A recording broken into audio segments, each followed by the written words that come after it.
Welcome to Wesley Impact. I'm Keith Garner, and today I'll be speaking with parents who've turned one of the hardest experiences of life into a positive message for others. How would you react if you lost someone as a result of their own actions?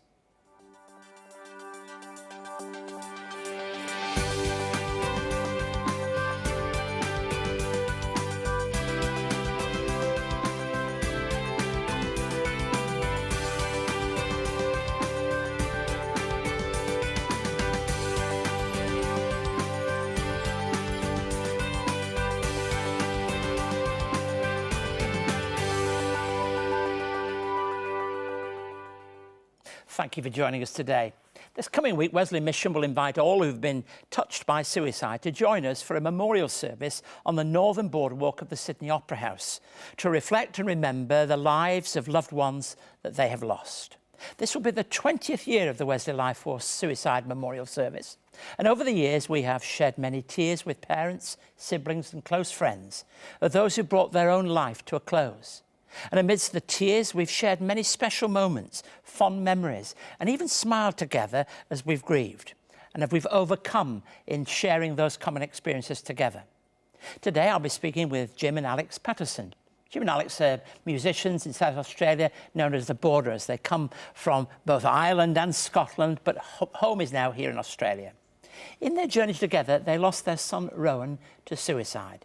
They've released a double album, and in that double album they address some of those issues directly in an album called Tales of Love and Loss and Rise Up. The album shares their personal story and also helps others who've been touched by suicide to share their journey and connect with others. After we speak with them, Jim and Alex will sing a song they wrote especially for their son Rowan. And then I'll continue my exploration on selected characters from the New Testament. Today I'm going to be looking at two brothers who are known initially for their explosive nature, but became important leaders in the Christian community in their own right. As I mentioned, Wesley Mission has been running LifeForce services for 20 years, and this coming week on Thursday we invite all those who wish to join us at the northern boardwalk of Sydney Opera House for our annual Wesley LifeForce Memorial Service.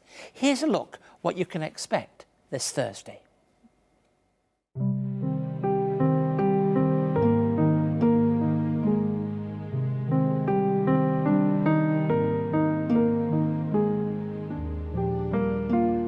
Almost 8 years ago, I lost my father. My father and I had a very close relationship. We were very good friends. We had a lot of happy memories together, and I really miss him.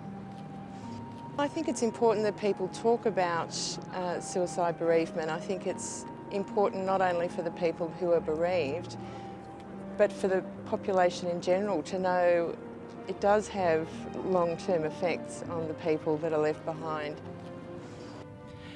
The experience of grief for anyone is a painful one, especially when we lose somebody close to us, either in our family or a friend. These services that we hold, and this year we've held services in Adelaide, here in Sydney and in Newcastle, they're opportunities for people in the community to come together.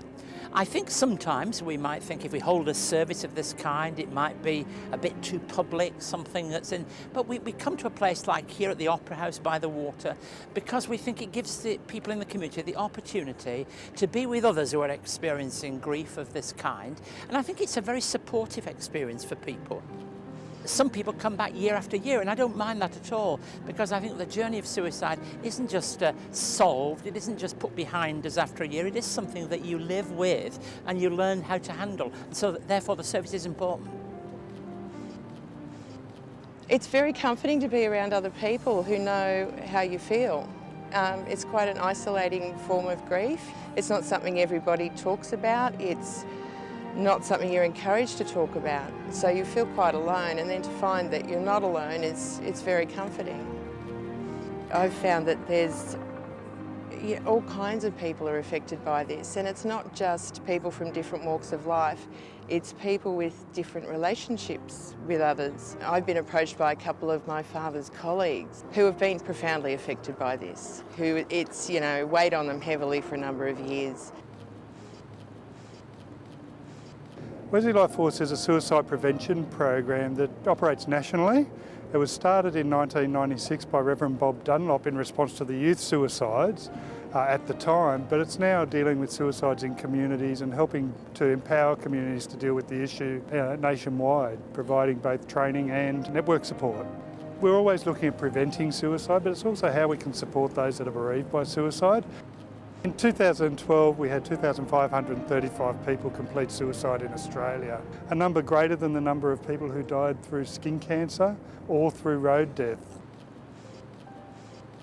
The main message that we give through a service of this kind is that there is hope, there is comfort. As a Christian minister, I have no hesitation in talking about those things, but I know you have to be sensitive in talking about them because religious people have not always been helpful when we talk about these themes. But in this open air setting, we talk about the comfort of God and the comfort of each other. And that, I hope, is not just a message that we speak here, but one that people take away with them.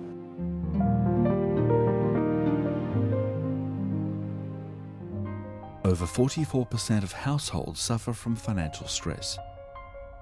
Of those, 28% develop a diagnosed mental illness, and 10% experience domestic violence. Avoiding your finances makes it even worse, so Wesley Mission offers much-needed support to help families face their financial future stress-free. Donate today to help families face their future stress-free. So a gentle reminder, the Wesley LifeForce Suicide Memorial Service at the Opera House, Sydney, this coming Thursday, starting at midday. To find out more about the service, please visit our website or contact us at Wesley Mission. I mentioned Jim and Alex, how they lost their son to suicide. And they've used those experiences and their music as something that's natural to them, but also helps others. So welcome to Jim and Alex. Great to see you. Thank you. Now, unless somebody's been in your shoes, they can't possibly really understand that grief. Your son Rowan was just 18 years old. Yep. What was that like, the emotions that you felt when you knew that had happened? Well, obviously it's a very shocking experience, but I think you're in a bit of oblivion for quite a while. And this was my experience anyway. For about a year, I had, help with friends and family, and it wasn't so bad. But then after that, people drop off, and it's kind of, you're on your own, basically. There's this pattern that happens in all grief. Yeah. But when grief is of this kind, it's perhaps accentuated some of those experiences of shock and loss and probably the questioning that goes on in your own mind. Yeah, true enough, yeah. You do. I mean, I think it's natural for people to wonder if they could have done something, but honestly, I don't really think that way, to be honest with you. I think that, we all did the best we could. It's a tough time. It's a tough time in a relationship and in together when this kind of thing happens. Did you find this drew you closer together, or was it challenging? It's challenging. I felt that I had to be the one who organised stuff and the funeral and all those kind of things. So Rowan wasn't my natural son. I met Alex after she'd had Rowan, but I had him from 3 until 18. But I could slightly detach a little bit and get things done. But yeah, I think both parents deal with it differently. Men deal with it differently to women, I think.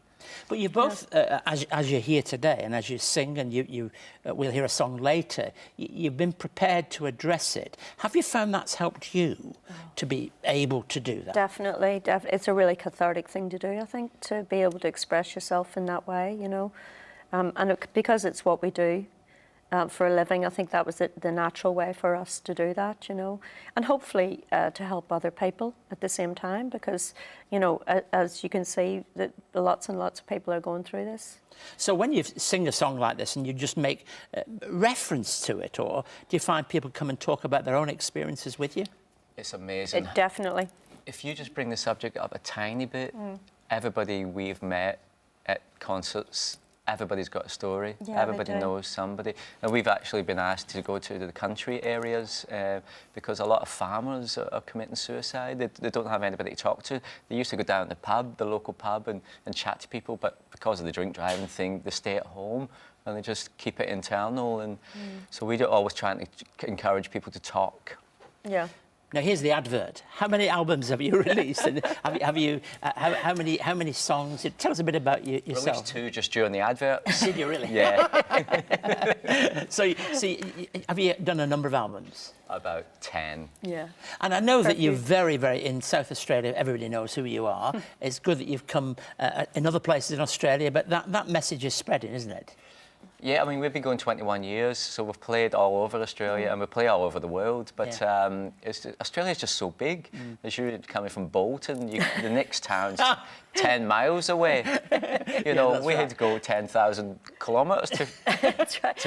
I mean, sometimes we play in Melbourne and we drive 10 hours to get there. Absolutely. You know, that's you know, in England. Drive and then do a concert. That's like leaving Glasgow and going to Istanbul.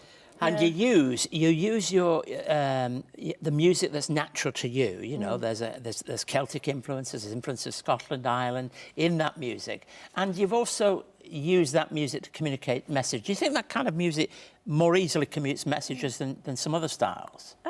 I think it does. I think people really, really relate to, you know, often we sing some rip-roaring Celtic type songs and people think, oh, that reminds me of my granddad or my grandmother. And, you know, it brings back memories for them.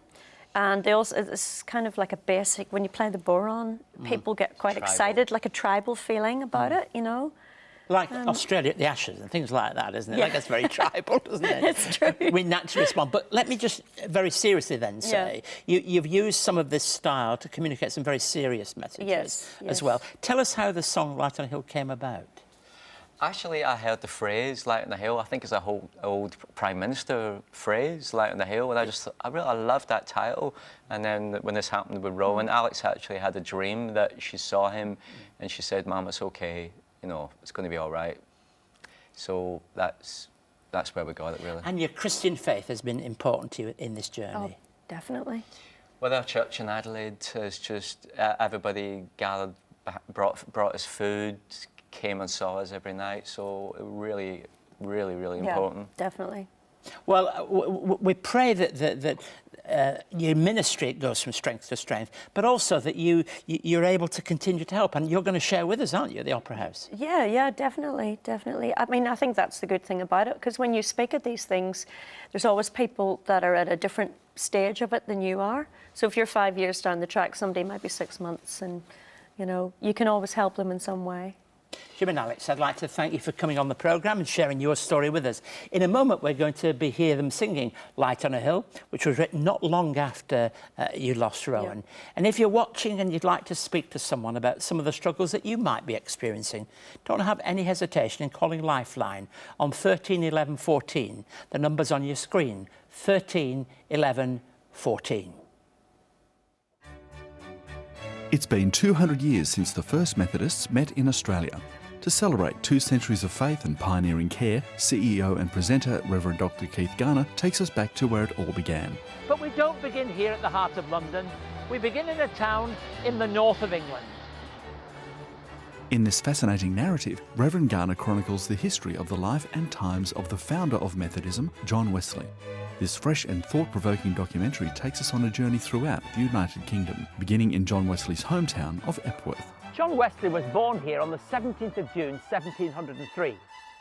This 1-hour DVD travels onto his education years and beginnings of social justice in Oxford, to his final years in London. For more information on John Wesley, the man and his mission, call 02 9263 5555 or email us at impacttv@wesleymission.org.au.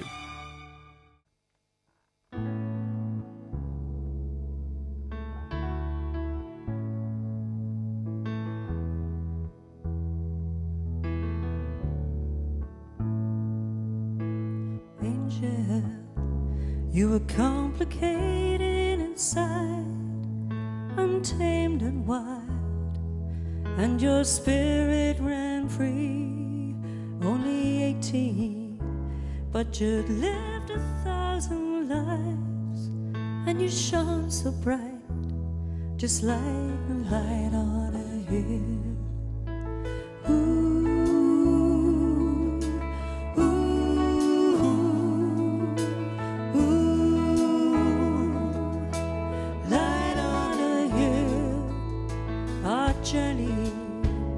It wasn't easy at times, and your smiling face, it hid the pain in your heart.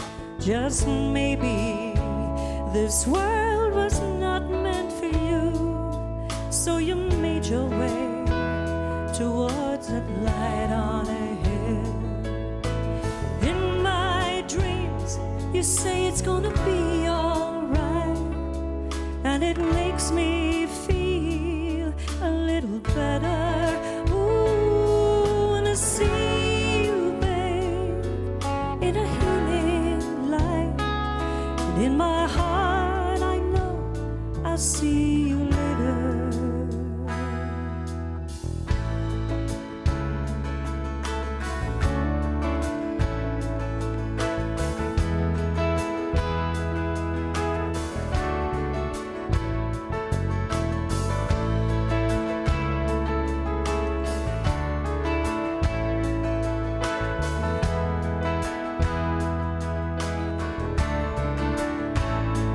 You're still living on in the hearts of everyone, 'cause you touch their lives while you waltz on this earth. Loving memories, they keep your spirit alive, and you're smiling still from that light on a hill. You're still shining, shining.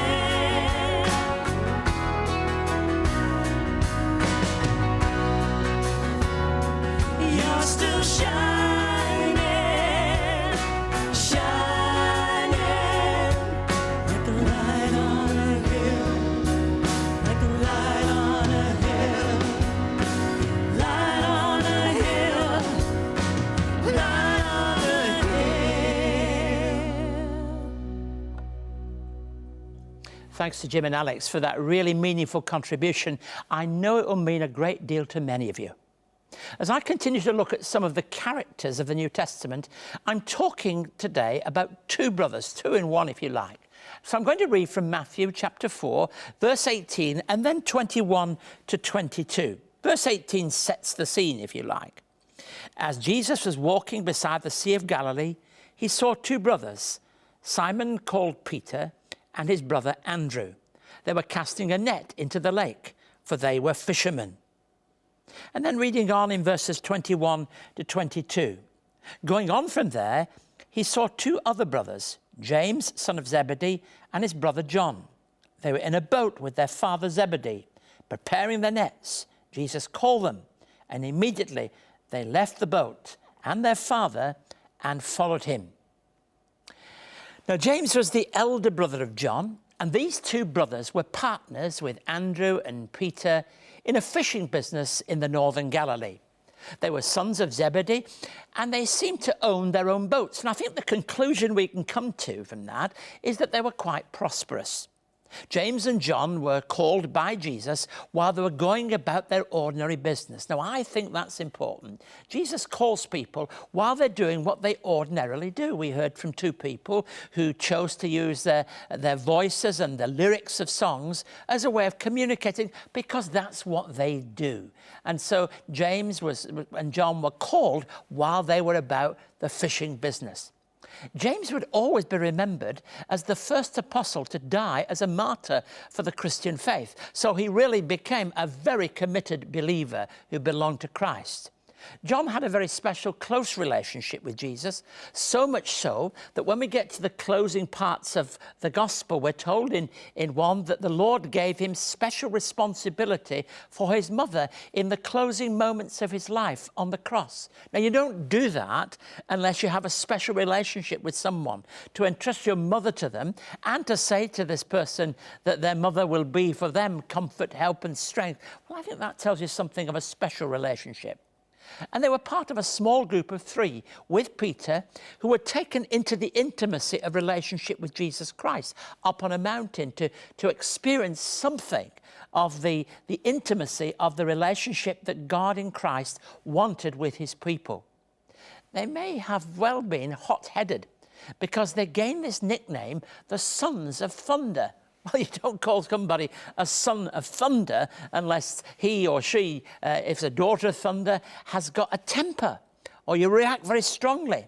Now, this is confirmed by an incident when shortly after the Transfiguration, one of the great high moments in the Gospel, where Jesus reveals and is changed before them, and they see something of the presence of God. And we realise that the reaction was, if you like, developed in those moments. You see, Jesus had set his face to Jerusalem. He was determined. He was heading into the city. And Jesus and his disciples were passing through a Samaritan village. Now, when they got to that village, they were given a poor reception. The way people react to Jesus was different in different places, but they were given a very poor reaction. And this is what the suggestion was, and we read it in Luke chapter 9, 54 and 55. And I want to read it to you. When the disciples, James and John, saw this, that's the reaction of other people, they asked, "Lord, do you want us to call down fire from heaven to destroy them?"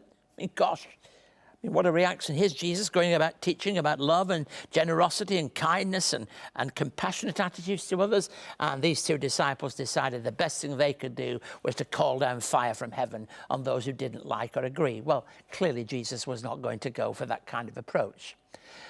But I tell you that because these are very real human beings. What do we learn from these brothers? Well, for me, one of the greatest messages is that God takes two very fiery brothers, ordinary men, and transforms their lives. I mean, that's so very important because for me, it is not religious people alone. It's not people who all speak the right language and act in the right way that God chooses to call. I expect if people were looking at the raw material that Jesus had with all the disciples and followers, and we're learning that week by week, it would not be these kind of people that you would have chosen. But for this man to become the first person to give up his life for following Christ, and for one to have a special relationship enough to be entrusted with the care of Jesus' mother, these are just people whose lives must have been so changed by the time they spent with Jesus, changed by listening to what he said, changed by what they saw in him, in his reactions with people, in his care, in his compassion. All of that had a great impact upon them, so much so that they not only became members in the gang, they became part of a special group that were taken into the closer interests of Jesus Christ. Two sons of thunder who became great apostles. Nobody could have begun to even imagine that God would have used such people and used them so powerfully in the life of the Christian church, so powerfully that people still talk about their message today, so powerfully that they're still thought of and taught. Two people who were used marvelously by God and to such great effect. If you would like to contact Keith and find out more about today's program, write to us at Wesley Mission, Post Office Box A5555, Sydney South 1235, or you can send an email to impacttv@wesleymission.org.au. On our website, you can catch up on past episodes of Wesley Impact, find out more about our work, read online magazines and articles, and connect with us on Facebook, LinkedIn, Twitter, and YouTube. You can also connect to Keith's blog and stay up to date on all of the latest news and information from Wesley Mission. wesleymission.org.au. Well, thank you for joining us today. Perhaps it's been a difficult episode looking at this subject of suicide, but we're hopeful, as we've shared the experience of Jim and Alex, that their experience has reached out and made a connection with you. It may be that it's someone close to you that you relate to on this theme. It may well be that you've never considered it properly before and it's kind of taken you aback. So if you need someone to speak to today, and you should never feel ashamed of doing this, please call Lifeline on 13 11 14. Someone's there ready to take your call at any time of day or night. So the number's on the screen now. And remember, you're welcome to join us at the Sydney Opera House this Thursday for the 20th Wesley LifeForce Suicide Memorial Service. It's a wonderful occasion. It's a very challenging occasion. It's a very quiet service where people can just come and go as they would like. You'll find it, I know, very helpful. So to find out more about the work of Wesley LifeForce and other areas of our work at Wesley Mission, contact us via email or our website at impacttv@wesleymission.org.au, and there you'll find, I think, help and strength. Please do join us next week for another episode of Wesley Impact. I'll be beginning a 3-part look at our work with children and families through our Wesley Dalmar foster care. Thank you, and God bless you if you've been touched by today's programme.